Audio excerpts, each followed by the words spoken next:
right? Then once you reach that level, I mean, if you get promoted, then aim at one level high. Okay? So that's what you can do.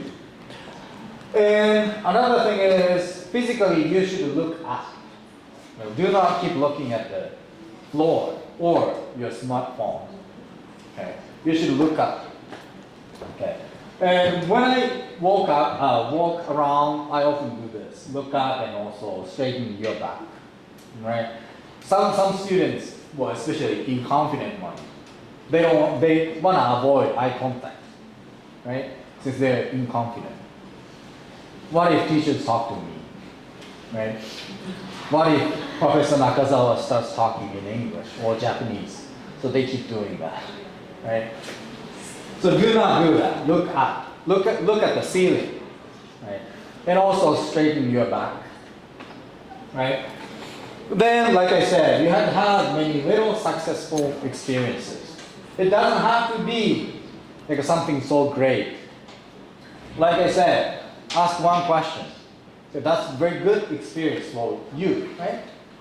Ask two questions. That's even better. And those little successful experiences, maybe they don't mean anything to others, but that's okay. It's only for yourself, right? You're trying to make yourself confident. And another thing is be yourself. Okay? Prioritize what you want to do, what you are interested in. Right? Because, well, especially in Taiwan, students often listen to parents, right? Parents can be grandparents, right? Oh, my parents want me to study abroad, for example. Or my parents want me to be a public servant, right? 公务员, right? Or my parents want me to work in Shinju, what's the name? Industrial park? No, science park, right? Those things. You don't have to care about those things. It's your life, right? Even though, of course, they're saying those things out of good intention. But after all, it's your life. If you're not interested or if you don't like those things, you don't succeed, right? So always prioritize yourself. In a way, be selfish, right?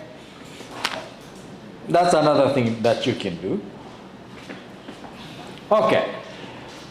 All right, so far, do you have any questions? Anything you want to know? Anything that I didn't mention? Well, what if, while you are doing something but you don't know whether the directions is right or wrong, what can you do? But, well then, I would ask, are you doing it for one goal? Yes?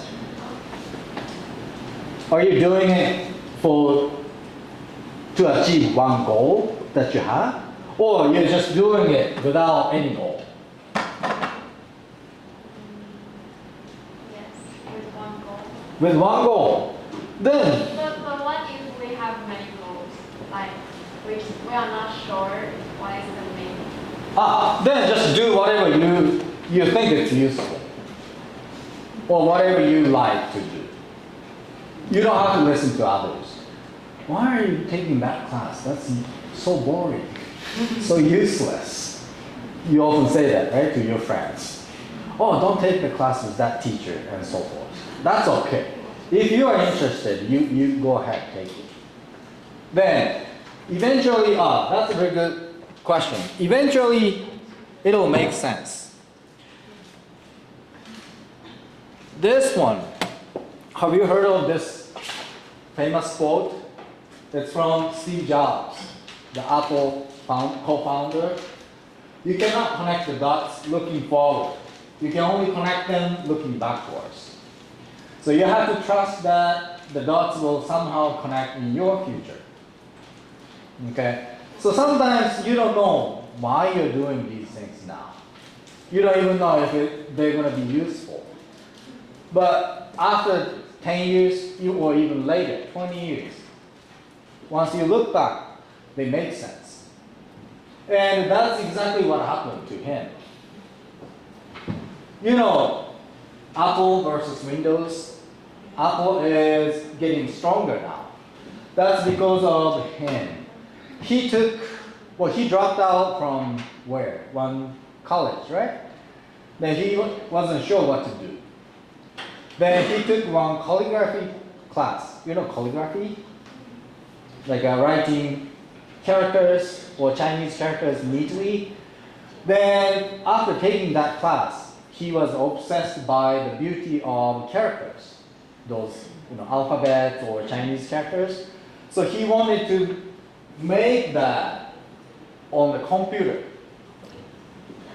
Then everybody loved that beauty of the fonts that they use.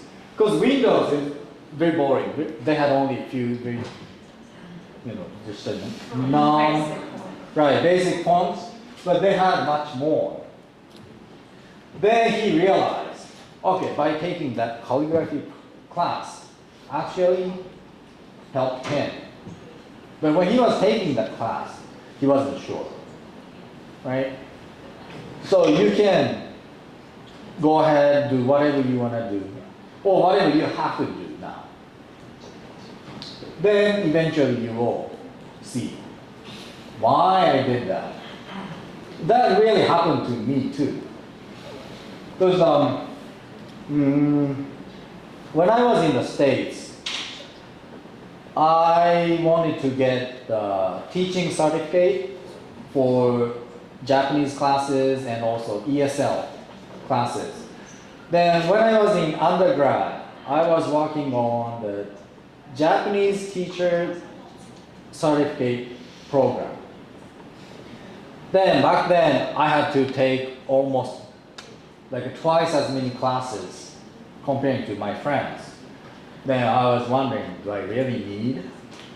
But I still did. But like I said, after I went to the States, I didn't have to take any new classes. I just transferred all the credits to the Bureau of Education. Then they approved. So I have teaching certificate for Japanese and also ESL K to 12.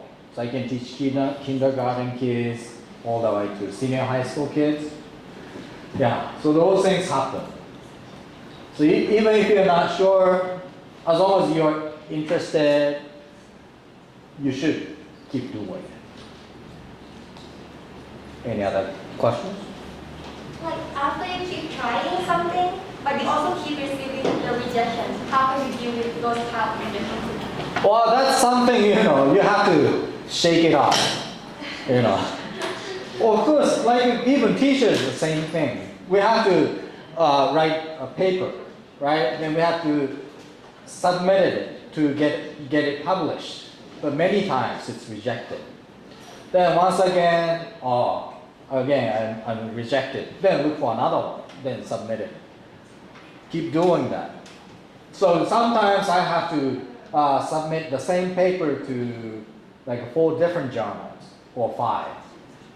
But eventually it's published, so I'm good. So that's okay to make a mistake or to fail on something. It's nothing. Of course, it's once you receive the rejection letter, you'll be so depressed. But then do something fun with your friends. Like go out and have some drink, or watch movies. Drinking, that's what I always do. Then, yeah, it's nothing, seriously. Like I said, as long as you are alive, you can do so many things, right? How do you encounter this kind of job? Like, how do you encounter this job? How I found? Yeah, something like how do you? How did I end up being here? That's